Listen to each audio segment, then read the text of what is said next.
பெருமக்கள், தெய்வங்கள் வணக்கம். என்னுயிர் தமிழ் வணக்கம். பெருமைக்குரிய இந்த ராஜபாளையம் முத்தமிழ் சங்கம் வணக்கம். அதன் நிறுவனர் மதிப்பிற்கும் மரியாதைக்கும் உரிய சரஸ்வதி அம்மா அவர்களுக்கு வணக்கம். இந்த நிகழ்வுக்கு தலைமையேற்று பெருமை சேர்க்கும் திரு இவாஞ்சலின் மனோகரன் ஐயா அவர்களுக்கு வணக்கம். தனது சீரிய பணியால் ராஜபாளையம் முத்தமிழ் சங்கத்தின் இலக்கிய ஆய்வரங்க நிகழ்வுகளை திறம்பட ஒளிப்பதிவு செய்து அதனை சமூக வலைத்தளத்தில் வலைப்பதிவு செய்து பெருமை சேர்க்கும் ஐயா திரு அசோகன் அவர்களுக்கு வணக்கம். இந்த அவையை அலங்கரிக்கும் அறிவில் சிறந்த அறிஞர் பெருமக்களாகிய திரு ராஜேந்திரன் ஐயா, திரு ரமேஷ் ஐயா, அம்மா திரு விஜயா அம்மா, வினதீர்த்தான் ஐயா, அசோகன் ஐயா மற்றும் இங்கே குழுமியிருக்கிற அனைவருக்கும் வணக்கம். இப்போது இணைந்திருக்கின்ற மற்றும் பின்னர் வருங்காலங்களில் இணைய வழியாக இந்நிகழ்வின் பதிவுகளை கண்டு வாழ்த்தவிருக்கும் எனது அருமை உறவுகளே, எனது நண்பர்களே, அறிஞர் பெருமக்களே, உங்கள் அத்தனை நல்லுள்ளங்களுக்கும் எனது அன்பான பணிவான வணக்கங்கள். அன்புடன் சமூகி. வெற்றி வெற்றி வெற்றி. வெற்றி என்றால் ஒன்றை நினைத்து ஒரு காரியத்தை, ஒரு செயலை ஆரம்பிக்கிறோம். அது சரியாக முடித்துவிட்டோம் என்ற மகிழ்ச்சி, சந்தோஷம் கிடைத்தால் அதுவே வெற்றி. சரி, வெற்றி என்பது ஒருவருக்கொருவர் வேறுபடும். ஒருவனுக்கு எவரெஸ்ட் சிகரத்தில் ஏறினால் வெற்றி, அவன் மலை ஏறும் வீரன். எனக்கு 2 முட்டிகளும் அறுவை சிகிச்சை செய்தவன் நான் என்று வைத்துக் கொள்ளுங்கள். எனக்கு என் வீட்டில் உள்ள மாடிப்படியில் 8 படி ஏறினாலே எனக்கு வெற்றிதான்.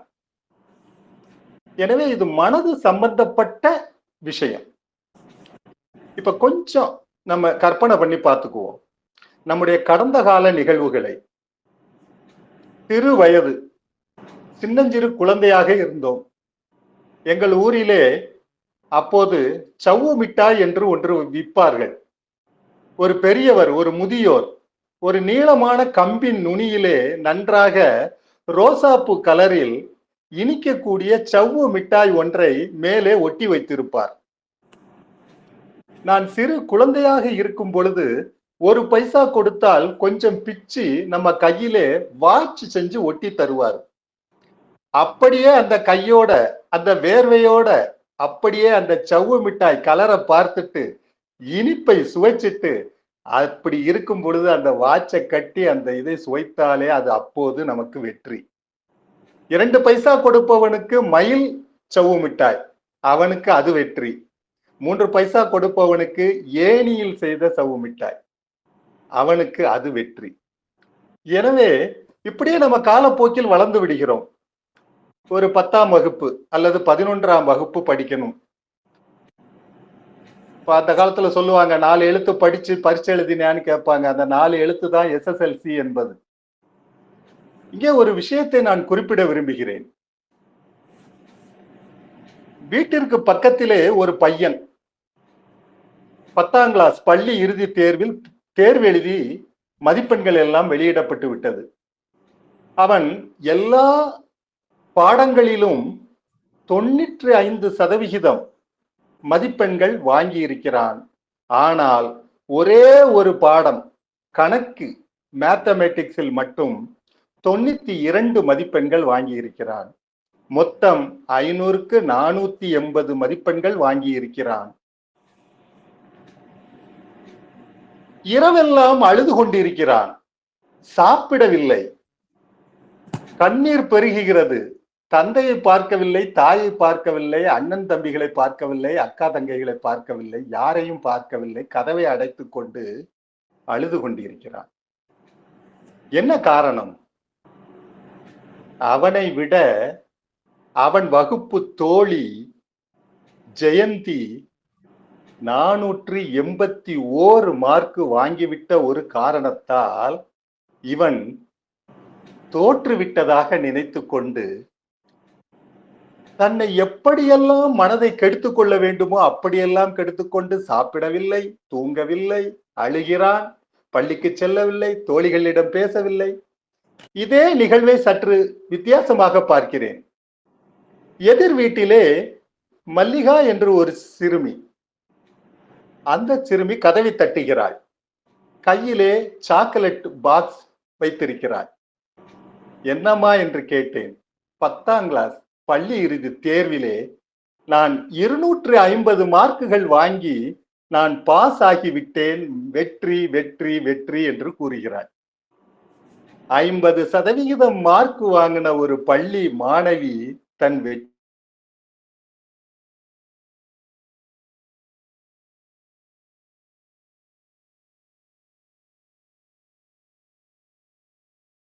இப்போது அந்த சிறுமியின் நிலையையும் அந்த சிறுவனின் நிலையையும் நாம் ஒப்பிட்டு பார்த்தால் எது வெற்றி என்பது நமக்கு எளிதில் புலனாகும். நான் முதலிலேயே சொன்னேனே, வெற்றி என்பது நமது இலக்கு, நமது மனம் சம்பந்தப்பட்ட விஷயம். எனவே முதலில் மனதை சரியாக்குங்கள், முதலில் மனதை சரியாக்குங்கள், வெற்றி உங்களுக்கு. ஒரு விஷயத்தை வெற்றியும் தோல்வியும் என்று கருதுவது உங்கள் மனதுதான். சரி, இப்போ பள்ளி இறுதி தேர்வில் வென்றாகிவிட்டது, கல்லூரியில் சேர்ந்தால் வெற்றி, நண்பர்கள் கிடைத்தால் வெற்றி, தோழியர் அமைந்தால் வெற்றி, அதுவும் அழகான தோழி அமைந்தால் அமோக வெற்றி. அப்புறம் படிப்பு முடித்து வேலை, பெரிய ஊதியம், அப்புறம் நல்ல பெண் மனைவி ஆகிறார், வெற்றி. சரியான வயதில் திருமணம், வெற்றி. பிறந்தது குழந்தை, வெற்றி. வந்தது தாய் தந்தை என்ற பெயர், வெற்றி. என்ன விந்தை, என்ன விந்தை! இப்படியே நாம் தாத்தா ஆகிறோம், பாட்டி ஆகிறோம், நம் பேர குழந்தைகள் வெற்றி மீது வெற்றி.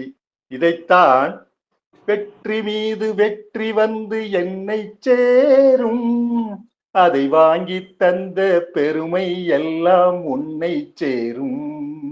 வெற்றி மீது வெற்றி வந்து என்னை சேரும், அதை வாங்கி தந்த பெருமை எல்லாம் உன்னை சேரும் என்று தேடி வந்த மாப்பிள்ளை என்ற திரைப்படத்தில் கவிஞர் வாலி அவர்கள் எழுதிய இந்த வெற்றி வரிகள் எனது அம்மாவின் நினைவாக எனது அலைபேசியில் ரிங்டோன், அலைபேசி ஒலி ரிங்டோன் என்று வைத்திருக்கிறேன். அப்புறம் இந்த சிற்றுரைக்காக நான் தயார் செய்து கொண்டிருக்கும் பொழுது எனக்கு ஒரு சிறு சந்தேகம் வந்தது. இப்போது வெற்றி என்று எழுதி கொள்ளுங்கள், அதில் ஈற்று என்ற ஒற்றை எழுத்தை எடுத்து விட்டால் அது வெரி என்று மாறிவிடுகிறது. இப்ப ஆங்கிலத்தில் பாருங்கள், குட் நல்லது, வெரி குட் ரொம்ப நல்லது. அப்போ இந்த ஆங்கிலத்தில் வெரி, VERY வெரி என்பது மிகவும் அதிகமாக, கூடுதலாக என்ற பொருளை தருகிறது. தமிழிலும் அதே போல் அதிக ஆசையை வெறித்தனமான ஆசை என்று கூறுவார்கள். அப்ப எனக்கு வந்த சந்தேகத்தை உடனே நிவர்த்தி செய்வதற்காக, ஒருவேளை இந்த வெறி என்ற சொல்தான் ஆங்கிலத்தில் VERY என்று மாறி இருக்குமோ, அல்லது ஆங்கிலத்தில் VERY என்பதுதான் தமிழில் வெறி என்று வந்திருக்குமோ என்று ஆய்வு செய்த பொழுது அப்படி அல்ல.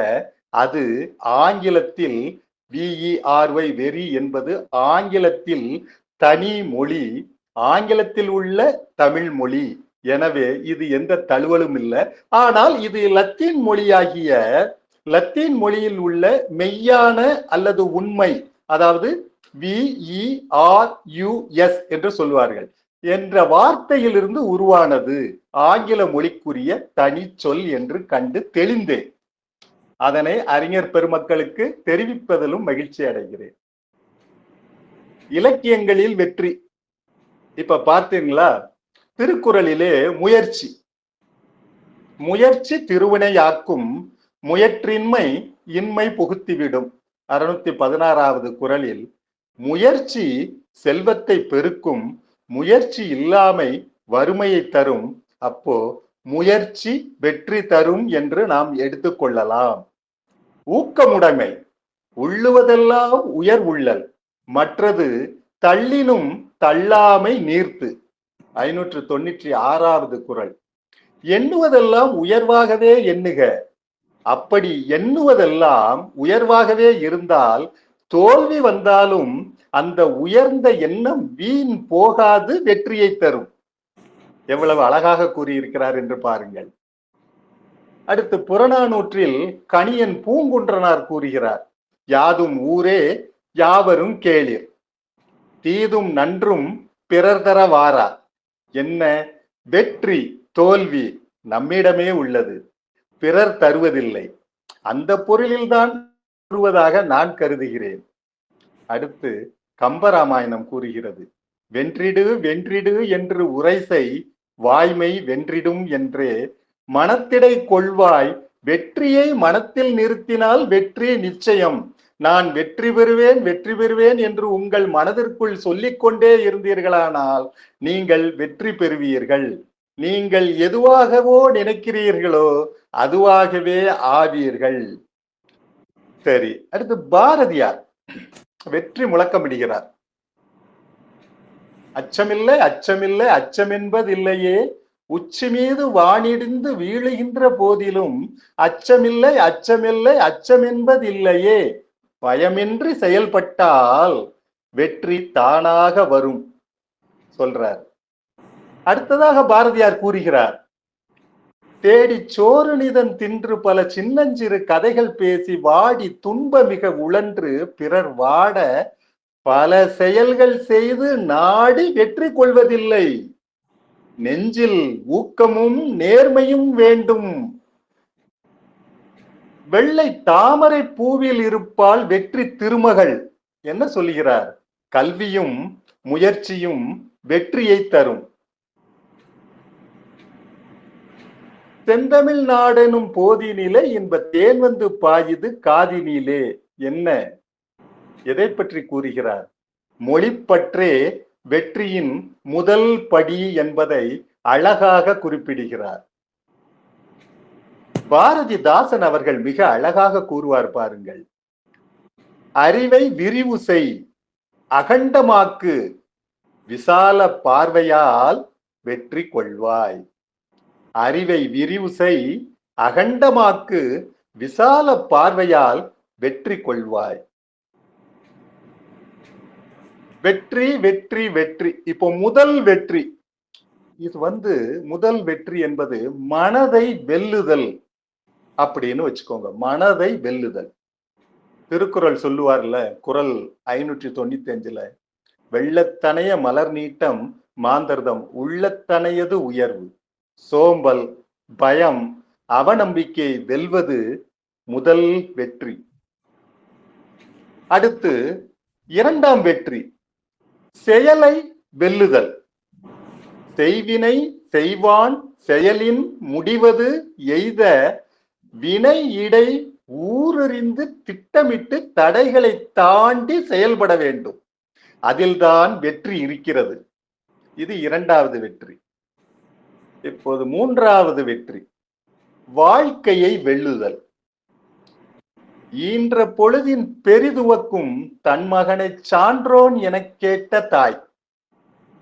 பிறருக்கு பயன்பட்டு பெயர் வாங்குவது நிலையான வெற்றி. நீங்கள் அறிஞர் பெருமக்கள் கேட்டிருப்பீர்கள் வரலாற்றின் கதைகளை. ராஜராஜ சோழன் கடல் கடந்து வென்றானே, அது வீரத்தால் மட்டுமல்ல, அது சிறந்த திட்டமிடுதலால். எனவே வெற்றிக்கு திட்டமிடல் மிக மிக முக்கியம். ஔவையார் சொன்னார்களே, வரப்புயர நீர் உயரும் என்று. உழைப்பு உயர்ந்தால் வெற்றி உயரும். இன்னொரு கோணத்திலே பாருங்களேன், திருப்பூர் குமரன் சொன்னானே, என் தாய்நாடு வாழ்க என்று கொடியை காத்து, என் தாய்நாடு வாழ்க என்று கொடியை காத்து வெற்றி பெற்று தியாகம் அது. அது வெற்றி பெற்ற தியாகம் அது. எனவே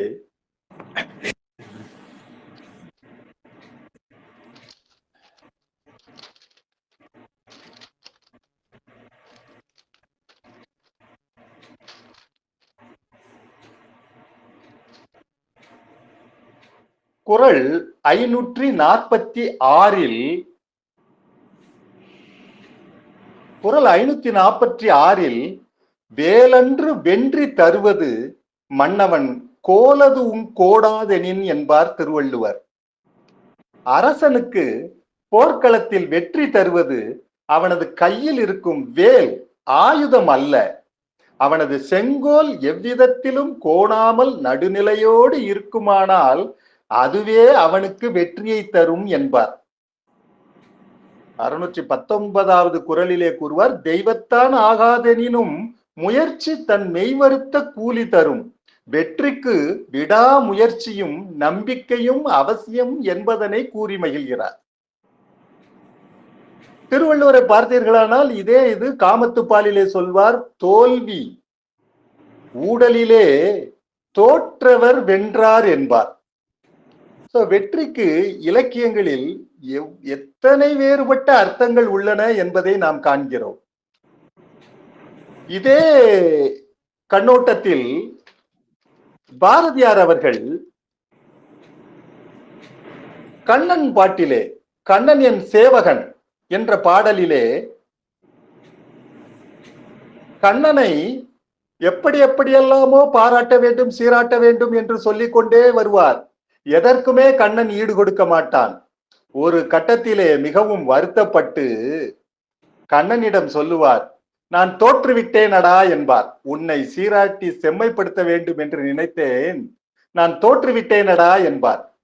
சற்று நேரத்தில் கண்ணன் அவர் முன் தோன்றி அவரிடம் கூறுவார், எப்போது நீ தோற்றுவிட்டேன் என்று சொன்னாயோ அப்போதே நீ வென்று விட்டாய் என்று கண்ணன் பாரதியாரிடம் கூறுவார். இதனை கண்ணன் பாட்டிலே நாம் பார்க்கலாம். இன்னும் ஒன்று பார்த்தீர்களானால், வெற்றி என்பது எவர் ஒருவரிடத்தும் நிரந்தரமாக இருந்ததில்லை. அது மாறி மாறித்தான் வந்து சேரும். தோல்வி என்பதே அறியாத ராவணனால் மானிடன் ஒருவன் இன்று போய் நாளை வா என்று கூறுகிறான். வாரணம் பொருத மார்பும் வரையினை எடுத்த தோளும் நாரத முனிவர்க்கு ஏற்பட்ட நயம்பட்ட தோளும் நயம்பட உரைத்த நாவும் தாரணி மௌலி 10ம் சங்கரன் கொடுத்த வாளும். இந்த சங்கரன் கொடுத்த வாள் பெயர் தெரியும் என்று நினைக்கிறேன். சங்கரன் கொடுத்த வாளுக்கு சந்திரஹாசம் என்று பெயர். அதாவது அறவழியில் போரிடும் போது எவரையும் வெல்லும் ஆற்றல் மிக்க வாளுக்கு உரியவன் யாரு? ராவணன். தாரணி மௌலி 10ம் சங்கரன் கொடுத்த வாளும் வீரமும் களத்தே போட்டு வெறுங்கையோடு இலங்கை புக்கான் என்று ராவணன் போனானே, போய் இன்று போய் நாளை வா என்று கூறியவுடன் போய் அரண்மனையிலே போய் அமர்ந்திருக்கிறான். மாலியவான் ராவணனிடம் பேசுகிறான். ராவணனை பத்தி தான் நான் சொன்னேன், அவன் எவ்வளவு பெரிய சக்தி வாய்ந்தவன்லாம் சொன்னேன், இப்படி போயிட்டேங்கிறான். அந்த நேரத்துல மகோதரன் மாலியவான் ராவணனோட தாய்வழி முப்பாட்டன் தாய்வழி பாட்டன் அவரு. மகோதரன் என்பவர் ராவணன் அமைச்சரவையிலே ஒரு முக்கியமான ஒரு அமைச்சர். அவர் சொல்லுகிறார் ராவணனிடம், வென்றவர் தோற்பர், தோற்றோர் வெல்குவர், எவர்க்கும் மேலாய் நின்றவர் தாழ்வர், தாழ்ந்தோர் உயர்குவர், நெறியும் அக்தே என்றனர் அறிஞர் அன்றே. கம்பர் இதனை அவர் கூறியதாக கூறவில்லை.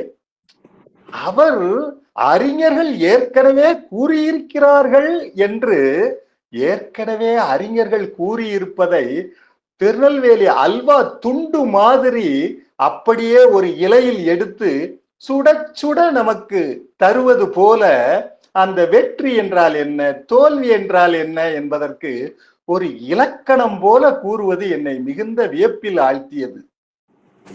மறுபடியும் ஒரு முறை அதனை வாசிக்கிறேன். வென்றவர் தோற்பர், தோற்றோர் வெல்குவர், எவர்க்கும் மேலோய் நின்றவர் தாழ்வர், தாழ்ந்தோர் உயர்குவர், நெறியும் அக்தே என்றனர் அறிஞர் அன்றே.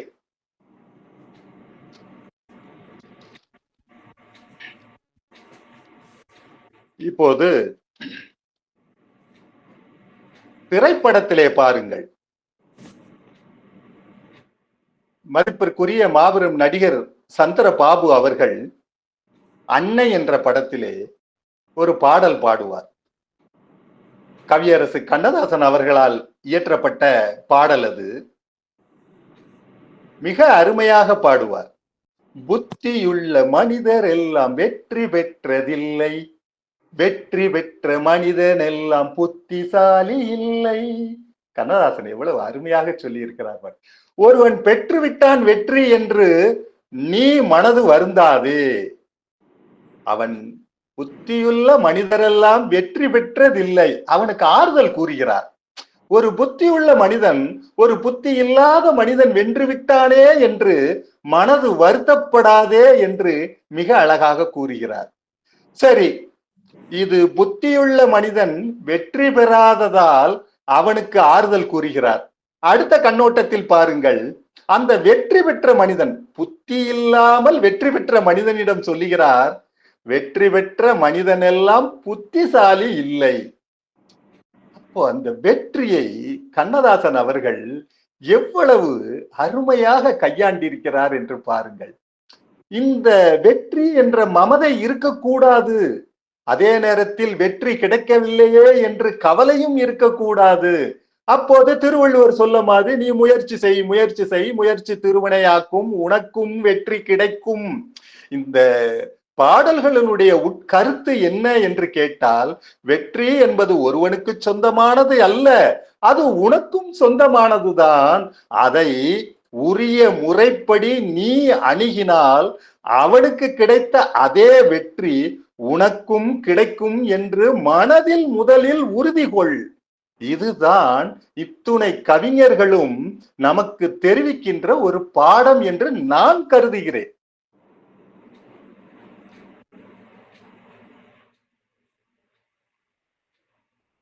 அந்த ராவணனினுடைய அந்த வெற்றி, ராவணன் ஒரே நேரத்தில் நீங்கள் ராவணனை பார்த்தீர்களானால் 3 பேரை வென்றவர் அவர்.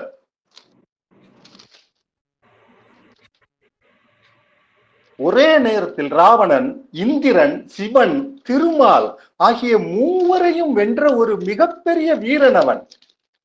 அவன் ஒருவன் அந்த அந்த போர்க்களத்திற்கு போகும் பொழுது அவர் சொல்லுவார், பல வதை படலத்திலே சொல்லுவார், அந்த ராமனின் வில்லால் யாரெல்லாம் எப்படியெல்லாம் இறந்தார்கள் என்று சொல்லும் பொழுது அந்த போர்க்களத்திலே ராமன் ஒருவன் மட்டுமே நின்றான் என்பார். அத்தனை பேர், அது எப்படிப்பட்ட போர்க்களம் என்று பார்க்கும் பொழுது நாம் அசந்து போவோம். 100 கோடி தேர், 100 கோடி தேர், நொரில் பரி 102 கோடி, 200 கோடி, 200 கோடி யானை, 6 போல் மதமா கரி, 5 கோடி, 10 கோடி மறவர். எப்பேற்பட்ட போர்க்களம்! அந்த போர்க்களத்திலே எல்லாரும் வெட்டி சாய்த்து விட்டார், எல்லாரும் இறந்து கிடக்கின்றனர். ஒருவன் முதலாளி என்று ஒரு பாடல் உண்டே, பிரபலமான பாடல். அதற்கு மூல வரி இந்த பாடலில் இருந்து எடுத்ததாகும் என்று நான் கருதுகிறேன். ஒருவன் உயிர் உண்டது அலால், ஒருவன் உயிர் உண்டதும் உள்ளதுவே. ஒரே ஒருத்த மட்டும் அந்த போர்க்களத்துல உயிரோடு இருக்கிறான். வேற ஒருவன் கூட உயிரோடு இல்லை என்று மிக அழகாக கூறுவார் அந்த போர்க்களத்தை பற்றி. அந்த போர்க்களத்தை பற்றி, அந்த வெற்றியை பற்றி இவ்வாறு கூறுகிறார். ராமனின் வெற்றியை பற்றி மிகவும் அருமையான ஒரு களம் அந்த போர்க்களமும், அந்த போர்க்களத்திலே நிகழக்கூடிய அந்த எல்லாவற்றையும் போட்டுவிட்டு அவர் போவார். நம்ம இது அந்த எல்லாரையும் போட்டுவிட்டு, அவர் பெற்ற வெற்றியை எல்லாம் போட்டுவிட்டு, களத்தில் போட்டுவிட்டு, மனைவி கூட எதிர்கொண்டு பார்ப்பதற்கு அவருக்கு தைரியம் இல்லாமல், மற்ற பெண்கள் எல்லாம் அவரை ஏளனம் செய்வார்களோ என்று அவர்களை கூட பார்க்காமல் அப்படி போவான். யார் போனார்? வெற்றி வெற்றி வெற்றி என்று வெற்றி பெற்ற ஒருவன் அவன் வெற்றியையெல்லாம் போட்டுவிட்டு போகிறான். ராமன் இன்று போய் நாளை வா என்று சொன்னதனால் அவன் போகிறான். ஆனால் அதற்கு பெயர் தோல்வியா என்று எனக்கு தெரியவில்லை. உண்மையிலேயே இறுதி ராமாயணத்தின் இறுதியிலே அவர் கூறுவார், ராமன் நீ உன் பேர் உள்ள வரை என் பேர் இருக்கும் என்று கூறுவார். சோ அப்பேற்பட்ட வீரன் அவர். வெற்றி என்பதை சொந்தமாக்கி கொண்ட ஒரு வீரன். எனவே ராமாயணத்தின் கடைசி கட்டங்களில் பார்க்கும் பொழுது நமக்கு ஒரு பக்கம் ராவணன் சீதையை கவர்ந்து சென்றிருக்கிறானே என்று கோபம் வரும்போது கூட அவனுடைய வீரத்தையும் வெற்றியையும் எல்லாம் பார்க்கும் பொழுது நமக்கும் கூட அவனை பாராட்ட வேண்டும் என்றுதான் தோன்றும். சரி, இப்போது தினம் அதிகாலையில் நேரில் இருந்தால் முதலில் பார்க்கும் பொழுது எனது மகளிடம், எனக்கு ஒரே மகள், எனது மகளிடம் வெற்றி வெற்றி வெற்றி என்றுதான் என்னுடைய முதல் வார்த்தை இருக்கும். வெற்றி வெற்றி வெற்றி என்று சொல்லித்தான் அவளை நான் வாழ்த்தி பேச ஆரம்பிப்பேன். அலைபேசியில் பேசுவதென்றால் நாளின் முதல் செய்தியில் உரையில் வெற்றி வெற்றி வெற்றி என்று துவக்கி பேசுவேன். குறுஞ்செய்தி அனுப்புவதாக இருந்தாலும் வெற்றி வெற்றி வெற்றி என்றே பதிவிடுவேன். இதனை ஏன் எதற்கு சொல்லுகிறேன் என்றால், வீட்டுல காட்டுல சோத்துல பத்துல சொத்துல பத்துல அவளுக்கு கொடுக்கணும்னா பத்திர ஆபீஸ் போகணும், அவளுக்கு பங்கு கொடுக்கணும்னா பத்திரம் எழுதி தரணும். ஆனால் முழு உரிமைக்கும் பாத்தியப்பட்ட வெற்றி வெற்றி வெற்றி என்பதை நான் என் மகளுக்கு எடுத்து சொல்லுகிறேன், அவளுக்கு கொடுத்தும் செல்லுகிறேன். அவள் எப்போதும் வெற்றி அடைய வேண்டும். அந்த வெற்றியை அவள் அடையும் போதெல்லாம் இந்த வாசகம் அவள் நினைவுக்கு வர வேண்டும். யார் எத்தனை காலம் இந்த உலகத்தில் இருப்போம் என்று தெரியாது. ஆனால் அவள் இருக்கும் வரைக்கும் அவள் மனதிலே இந்த நான் விட்டு செல்லும் இந்த வெற்றி வெற்றி வெற்றி என்ற வார்த்தை, வெற்றி வெற்றி வெற்றி என்ற ஒரு வாசகம், ஒரு மங்கள வாசகம் அவள் நினைவுக்குள் எப்போதுமே இருக்கும் என்ற அடிப்படையில் இதனை நான் அவளுக்கு சொல்லுகிறேன், இந்த அவைக்கும் நான் சொல்லுகிறேன். அதுபோல இந்த நிகழ்வை பார்த்து கொண்டு இருப்பவர்களுக்கும் பார்க்க இருப்பவர்களுக்கும் எப்போதும் எதிலும் வெற்றியே பெற இறைவனை வணங்கி வேண்டி வாழ்த்துகிறேன். தடைகள் வரும், தடுமாறாதே. தோல்விகள் வரும், துவண்டு விடாதே. தடைகள் வரும், தடுமாறாதே. தோல்விகள் வரும், துவண்டு விடாதே. வெற்றி ஒன்றே உன் இலக்கு என்றால் வெற்றி வெற்றி வெற்றி என்றும் எப்போதும் உங்களுக்கு வெற்றிதான் என்பதை நினைவில் வைத்துக் கொள்ளுங்கள். அந்த வெற்றியை உங்களுக்கு தரும் இறைவனை எப்பொழுதும் நினைத்துக் கொள்ளுங்கள்.